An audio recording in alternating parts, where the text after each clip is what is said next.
Hey everyone, welcome to Thursday Night Book Club. I am Natalie Dolan, Sapphire Brand Ambassador, and we are in The Power of One More by Ed Mylett, who is amazing. I've been listening to Ed Mylett's podcast for 4 years, and his podcast is one of my all-time favorite podcasts and has taught me so much in my life that when this book came out, I was so excited. It's the ultimate guide to happiness and success, y'all. It's amazing. So we are in chapters 2 and 3.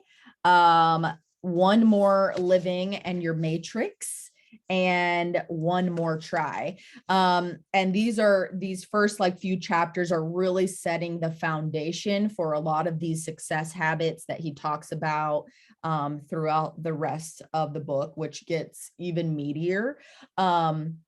So let's go ahead and start in one more and living in your matrix. So the matrix, I am not an action movie person. I don't think I've ever even seen The Matrix. So I really had to digest what he was talking about in all of this. And I have listened to this chapter twice now to really fully grasp it. But ultimately, he's talking about the reticular activating system. And so this is brain science. It is, he really breaks down what it is and how it's affecting your life and your business, right? So the examples that he uses is the reticular activating system is a filtering system. Oh yeah, Tova did a call on the reticular activating system and she breaks it down.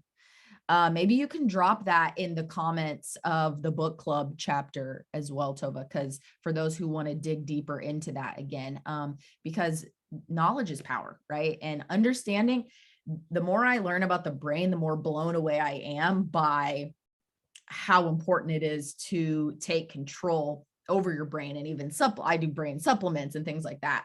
It's important. But the RAS is essentially a filtering system. It filters all the information that's coming in. It's telling you what's important and what's not important. Very simplified. So when you buy a Chrysler Pacifica, suddenly you start seeing Chrysler Pacificas everywhere. I see Chrysler Pacificas everywhere I go. I feel like in my mind, I'm like, everybody has a Chrysler Pacifica, but maybe they don't. Maybe it's just my RAS or my matrix, as he likes to refer to it. And so anyways, so I think that's important to really think about all of our biases and all of the things that we're taking note of. My husband will tell me this. He likes to point this out too. Like if I'm looking for him to make a mistake, sure enough, he'll make one, because that is what my brain is looking for, right? So this translates into our relationships. If we're looking for somebody to quit, sure enough, pretty soon somebody's going to quit. Like what we look for, we will find, right? Okay. So I really love the power of what he talks about of the one, talking about who is going to be the one in your family. The one in your family is the person who, oh, hold on. He says, when you see a happy or financially successful family, understand that at some point in their history, they weren't happy or successful. That is until the one showed up, and the one in that family changed the family tree forever. I don't know about you. I don't know about the family that you came from, but for me, I really, truly want to be the one. And I think that has been a big driving factor behind my whole business, my whole family, because I do still want to be the one who breaks off generational curses off of my family. I want to be the one to show my kids that they can be an entrepreneur. They can have more for their lives. They don't have to, follow the status quo because of me and breaking being the one in my family, they can have more, they can dream bigger, they can have more happiness, they can have healthier families, healthier legacies. I truly, the essence of that is being legacy minded. It is, I want to impact not just myself, but my team and my family and my legacy and their legacies. And that's what we have the opportunity to do here. It is generational. Right now, I want the generational blessings to start and continue with me. I don't want to fall into the same things that happened in my family of origin, right? So I'm like, that right there is a why. If you can get connected with that, that is a super strong why. Changing your legacy. Okay. So, yes. Okay. So going on, I have these questions in my notes. I have like the questions written in the middle. Okay. Let me see.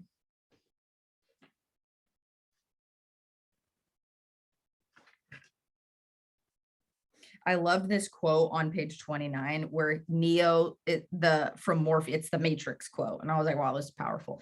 But it says, Neo, sooner or later, you're going to realize, just as I did, there's a difference between knowing the path and walking the path. And I think that that is just incredibly applicable to our businesses, because we know what to do, but we don't do it. We know the path, but we don't walk the path. And I think once you can get out of your head of thinking about the path and doing and walking, that's when you'll get the most traction. There's so much good in this. Let me see. Okay, so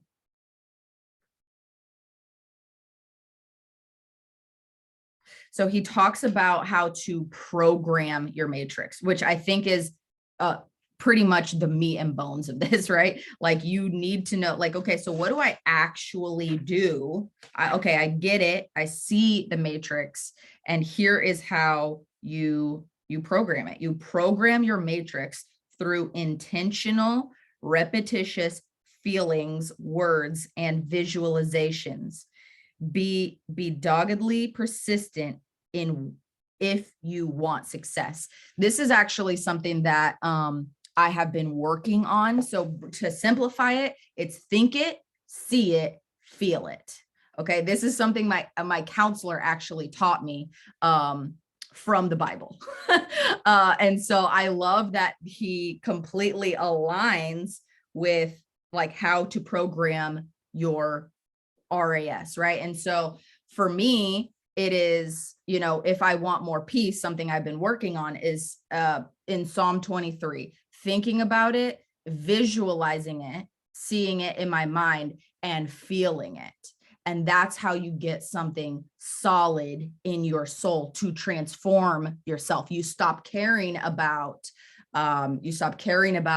things that you should not care about. Like, that you're getting stuck in your mind on something that this person said, or something in your family, what they did, or whatever.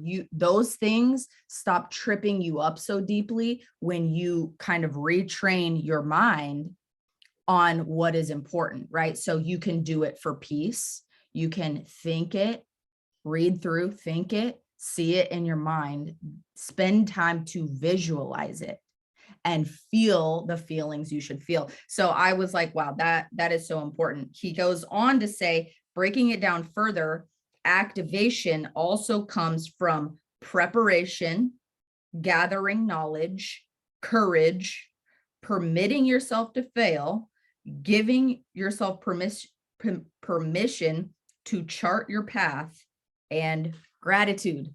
And so those right there, that's a solid formula for how to continue the activation of retraining your reticular activating system to see the positive, to want the positive. And so I think that's super, super important. Okay, so moving on to chapter 3. One more try.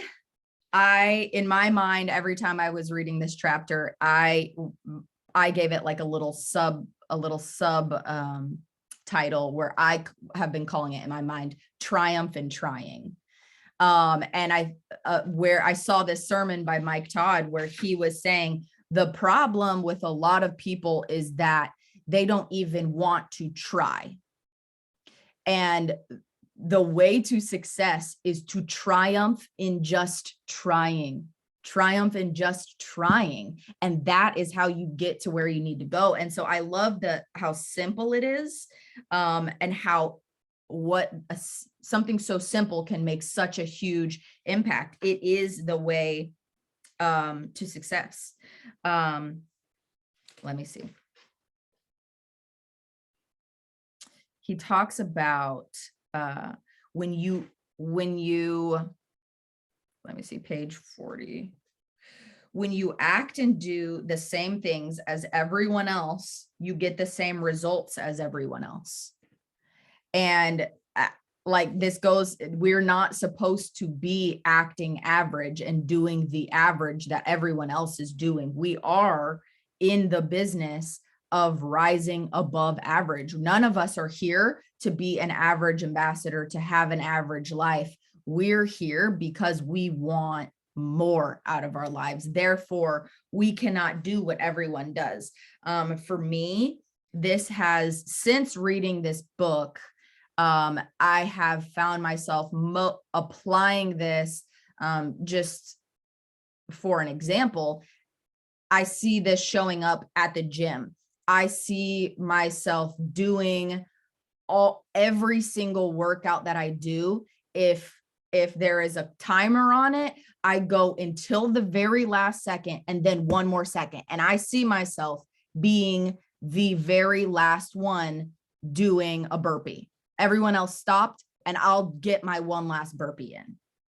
Okay. And that mentality trickles into the rest of your whole life when you live your life like that. I have been seeing results. I have been seeing more results than ever with this simple, just do one more rep, just do one more burpee after the timer goes off. Never quit 1 second before. I see people in the gym every single day quitting a second before the timer instead of staying 1 second later. And I am lapping those people in a short amount of time. That compounds. And that is something that you can take into your business. It's doing one more reach out. It's feeling tired, but still doing a post anyways, feeling lazy, but still doing a little bit more anyways. That is what's going to take you to Jewel. He says, most people give up. They don't do the work you're willing to do, so they won't get the results you'll get. And you can take that to the bank. You can take that to the bank. Yeah. I loved this chapter. Okay, hold on. Most people. All right. I think I have one more thing that I really wanted to read, and then I want to open it up to questions. On page 42, sometimes we accept a lesser life because we weren't given a good role model to follow, or we've suffered through adversity that's made us mentally fragile. We wither under criticism and refuse to dig deeper to find the mental toughness and grit even we didn't know we had. Guys, most people, and then that's when he says, most people give up. They don't do the work you're willing to do, so they won't get the results you'll get. So I want you really just throughout the entirety of your business, realizing that you are not here to accept a lesser life, that we do have the role models in front of us. My whole entire business was built on Fallon's story, knowing that if Fallon could do it, I could do it. And trusting that if she could do it, I could do it. We have so many role models. So you do have to develop the mental toughness the resiliency to criticism and the grit, because it is in there. Because even it says, even we didn't know we had it. So there is even more. But there are a couple other quotes that I mentioned in the talk, in the questions, I mean. But I'm already over time. There are more things I want to point out, but I'm already over time and I would rather hear from you guys. So let me pull up the questions really quick. By the way, put in the comments if you liked me dropping the questions. If you liked me dropping the questions in the group chat beforehand, if that was helpful for you, if y'all read that and thought about your responses. I'm hoping that I hear more responses from more people because I, gave the questions in advance. So that's my hope and a little experiment. Okay, so how have you reprogrammed your RAS to help you in your business so far? Or what do you plan on reprogramming your RAS to work for you? Or how do you plan on reprogramming your RAS to work for you?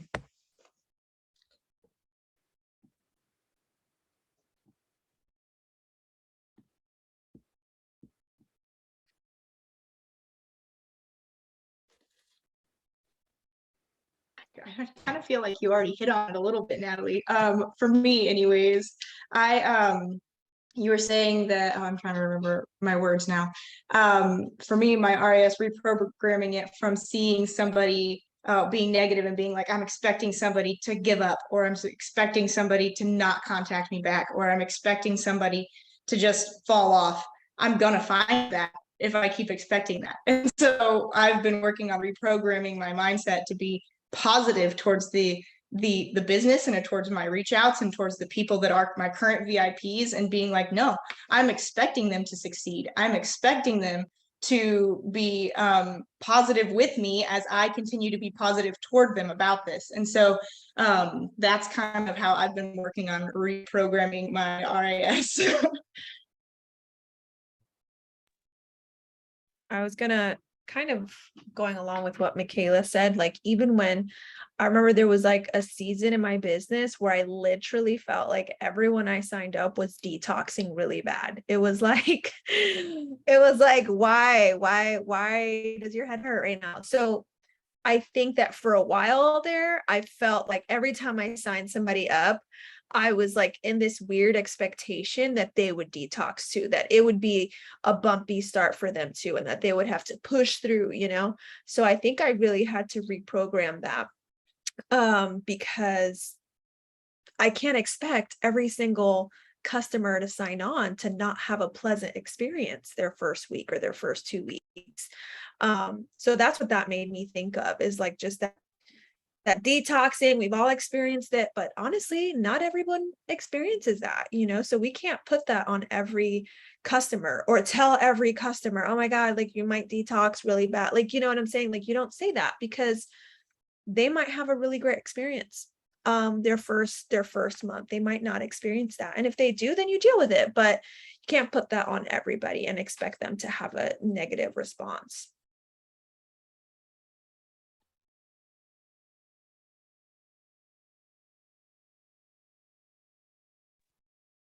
So something I feel like that's helped me in my business is assuming. So a lot of times we'll tell ourselves negative stories, or I caught myself doing this, so I had to retrain myself. But I used to tell myself, oh my gosh, this person's going to ignore me, or they don't need the business, they already have money, or they don't need, whatever it was. Like I just expected that. So instead of that, I just retrained my brain with the help of Fallon, of course. She was like, stop saying that. Stop assuming your friends don't want this. Actually, both Natalie's, I told Fallon, I'm like, no one at my Bible study needs plexus. They don't want it. She's like, you asked them? I'm like, no. And she felt going to kill me. But I mean, looking back, I'm like, that's just so dumb of me. Like, I just assume everybody wants this now. I'm like, yeah, why wouldn't they? So I think having that mentality, and it really just does, like, you'll come off a different way with your friends too, when they can sense that about you, that you feel like everyone wants this and they're dumb not to try it. So that helped me a ton. Yeah, that's a major one. Like, assuming that people do want it. I'm in that place too. I'm like, why wouldn't you want this? I think with that question, I think about oh shoot, I forgot the example I was just gonna say. Oh Lord, my brain starts shutting down at night. I probably shouldn't say that. I need to reprogram my brain. Anybody else with that one? Not just, sorry, I'm gonna hop in. It's gonna change a little bit because I know this is we're talking more about the business, but I just saw something really cool the other day that I thought of while reading this, and it was on TikTok, but it's the songs you listen to kind of do that as well. So like if you're listening to something sad, you're obviously gonna be sad. So I saw that and then I read this chapter and I immediately like clicked. I was like, that's so true. And I caught myself doing it today at work. And I immediately was like, why am I doing that? Like, stop. So I think it can be completely like in all aspects of your life, not just your business. And if you apply it to every aspect, it's going to help the business as well.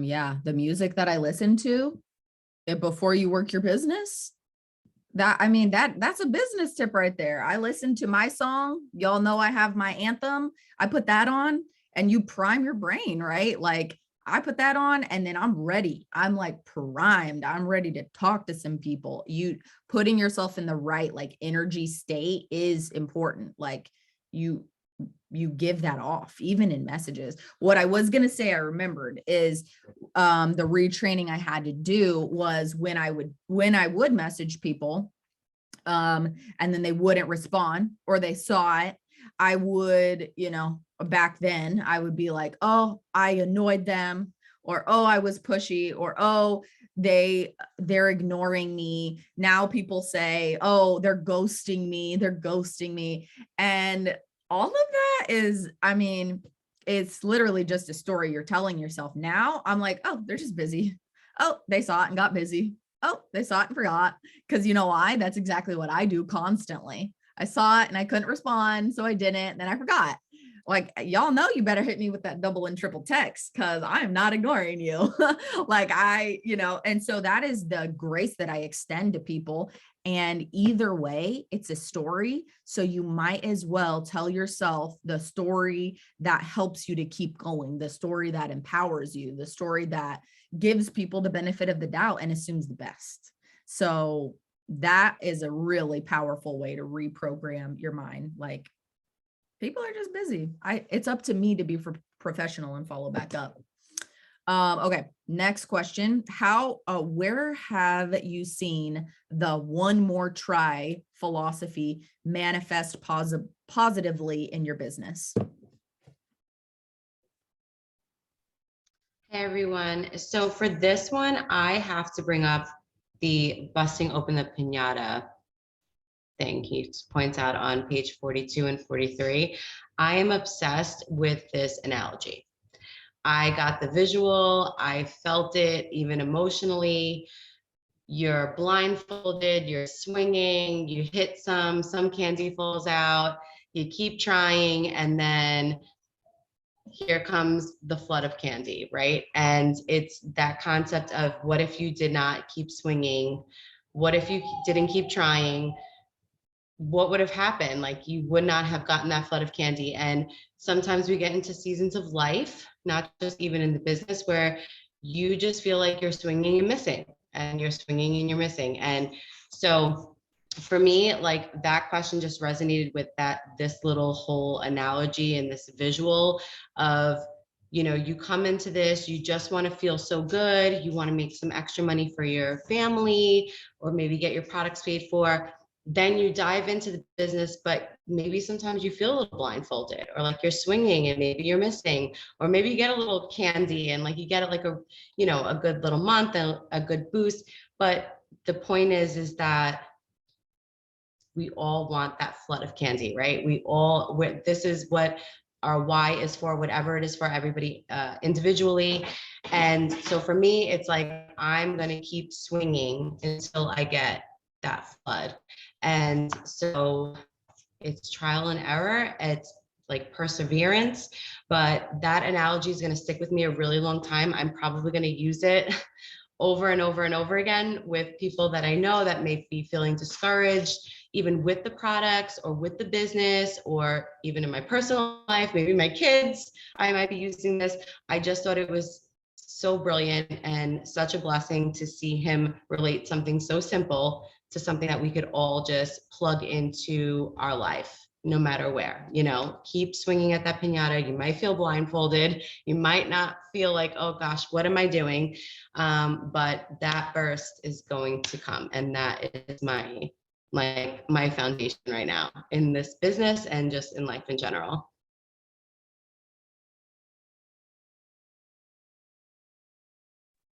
That's Okay, so and then good. jump in here. I feel like our whole business runs on the one more try philosophy, because when I first started Plexus, I can tell you I was scared to death to try anything because I was like, well, I don't know how to do that. But now, you come to realize that's okay, that you're going to fail forward, and that's a good thing. And you have to start from somewhere, even with messaging. Gosh, I looked back at somebody the other day, a message I sent them long time ago, and I was like, oh my gosh, no wonder they didn't join me. It was like the worst message ever. And so I just think everything in this business, when it comes to messaging people, when it comes to communication with people, coaching people, even calls, you have to realize, like, you may not be the best if you have to do a live or lead your team. I remember kind of like something clicking with that failing forward type mentality was when I got asked to speak at church in front of people.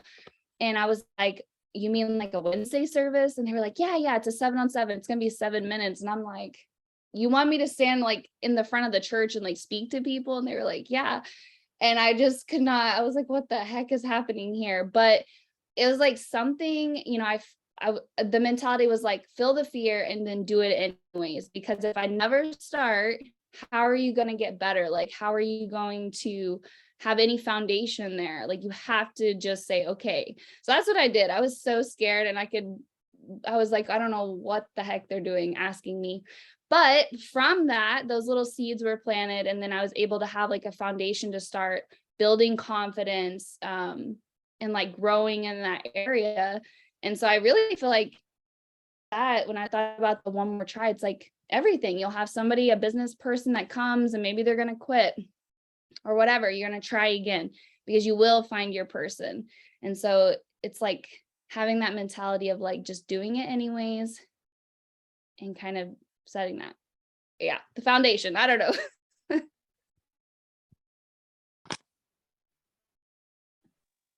I think that the one more try has helped me, and I didn't even realize I was doing it when I first came into the business. And I think the IPA sheet that I got said maybe like 3 reach outs. I don't really remember what it said, but what I do remember is that I was like, I'm gonna do more than that. And it's because I'm such a tryhard. Like, if people are like, oh, do this, I'm immediately like, well, I was kind of the rebel. Like, I liked, oh, well, I'm gonna do this because you tell me not to. So if you're gonna tell me 3, I'm gonna do 5. And I came in guns blazing, and then I was like, oh, well, it says 3. And I know a few weeks back we were talking about how like doing more, and like, even though this is a minimum, like, always try to achieve more. And I kind of did that without even realizing it. And so I recently started doing that again, like not just doing 3, doing 5 or doing 6 or as many as I can in that hour and of work. And I think it's really, I've seen Kristen and I just talked recently, like it really has kind of just changed the trajectory of my business this month. I want to jump in because what I had wanted to talk about kind of pinpoints exactly what you just said. And we had a meeting last night, and it was all about belief and intentionality. And he says on page 52, the key to one more is to be intentional. You must have the strength and the focus to take steps that will drive you closer to where you want to be in life. And I can remember hearing Fallon saying, I'm going to be diamond. Nothing else is going to deter me. I am going to be a diamond. And that has always stuck with me. And hearing follow the successful people. So when it comes to music or when it comes to podcasts or whatever you're watching, always like creating stronger content for yourself is the best way to grow. So watching the best diamond docs or watching the best training or watching anything that's upbeat or is a learning experience is what you should be spending your time with instead of scrolling through reels or other things. Yesterday Tova had mentioned something about a woman that was shoe shining like for her career, and she read novels instead of personal growth book, and 12 years later she was still shining shoes. And they had pointed out that she could have had her own business, you know, by then if she just expanded her mindset and started watching or reading personal growth stuff. And it got me thinking. And today I had to go to get my inspection, and instead of scrolling through my phone, I decided to bring my book club book and my Bible study book. And I read that the entire hour. And it felt so accomplishing by the end. So I'm like, I did not just waste an entire mindless hour doing nothing. It was actually growing. So just being intentional with what you spend your gap time doing, and filling it with something a little bit more content that you can pass on. I remember thinking about this in my business very early on, because I don't remember who did a chain call. It might have been Timmy Yancey or one of those old grandma diamonds of Plexus, but meaning they've been here for a long time. But they just were talking about how they were frustrated, and then that next person they signed up ended up going emerald in like 4 months or something, and it pushed that person to diamond. Like, had that person quit recruiting or gave up, it's like that picture of someone chipping away at like the diamonds, or you don't know when you're going to hit the diamonds. I printed that off and put it on my computer because I remember thinking, you don't know how close you are to your breakthrough, who is going to be your rock star, who is going to be that person, instead of being like, oh, no one wants Plexus, everybody's detoxing, or everybody hates the products. Just going for that one more person. And Lori always told me, you're on an Easter egg hunt. You're just looking for that golden egg. And I'm like, okay, I guess I'm just going to keep on going, because I hadn't found anybody 2 years in. And so I did. I just kept going, and I found my next 5 runners who did take me to diamond all in the next month. Like all like bam, like you just don't know when it's going to happen. And I love what Natalie said about just one more push-up. Like that is the thing. Like I've been doing a new workout and you're supposed to do 10 reps. I'm like, I'm going to do 11. Why? Because I'm going to push myself and it's not going to kill me. And it's a stretch goal. Okay, I have one more question for Jules in reference to the quote on page 45. It says, you must tune out the naysayers and all the negative distractions to focus on busting your piñata wide open. You'll feel disoriented at times, doubt may creep into your mind, and you may think that your goal is not worth it. Until you learn how to win those battles, you'll never enjoy what your piñata holds for you. So in reference to that, can you tell of your experience with doubt and sticking with this business, and was it worth it to give it one more try, which is basically what Fallon just said. So I think it's just powerful to hear these stories. I think at the end of the day, we want to hear, will it be worth it? All this growth, all the discomfort, all the doubt, all the everything that you push through, will it be worth it? So I want to hear from the Jules on that. I have one I'll drop in that happened. I look back now and I'm like so proud of myself because it was at the beginning of my business. I was excited and reached out to my family right away and had several family members. And I know Tiffany has this story too. Not only not be supportive, pretty much tell me like I was putting poison in my kids' bodies, like calling me out as being like dumb and a bad mom and like all this stuff. I don't even think I was silver yet. And I respect these people's opinions and care about them, and thought they cared about me a little more than to go there. Their intent was good. They're obviously wrong. And I had to make a decision. Am I gonna, in essence, trust what Natalie is saying and trust what I've found and what I believe over people I've known my entire life? And it wasn't a hard decision, luckily, but it did definitely discourage me and hurt my feelings. But I feel like it was a good learning that, like, I'm going to Hawaii in a few days, like, and my kids are somehow still alive and we're all thriving. And so that feels really good to, when you're right. Okay. Like, when you found something you want to stick to. And I feel like it's such a disservice to yourself to let people creep in, because they'll try. I mean, good intent or bad intent, they will try. People don't like seeing other people chase their dreams. People don't like seeing people get into super good shape. People like, why would you do a marathon? Why would you do this? It just reminds people of their mediocre living. And I don't mean to sound nasty, but most people are surviving in mediocrity. And the fact that you're here, you're not. So I think I'm off topic at this point, but I persevered. Those people still don't buy from me. I don't care. I'm a jewel going on free vacations. They could have been with me right now if they had just listened. I love that. When I told my stepmom, when I was visiting for Leaders Retreat the month before I was gold and I was a guest at Leaders Retreat, I had lunch with my stepmom. And I told her, she's, what are you doing? And I told her what I was doing, and she literally burst into laughter. She literally was like, oh, I'm sorry. And looking back, it was like really jacked up, and I just remember, because I had such strong belief and I knew that I was going to be successful, just being like, wait and see. I kind of I didn't let it phase me, but I did let it drive me. But in reference to doubt,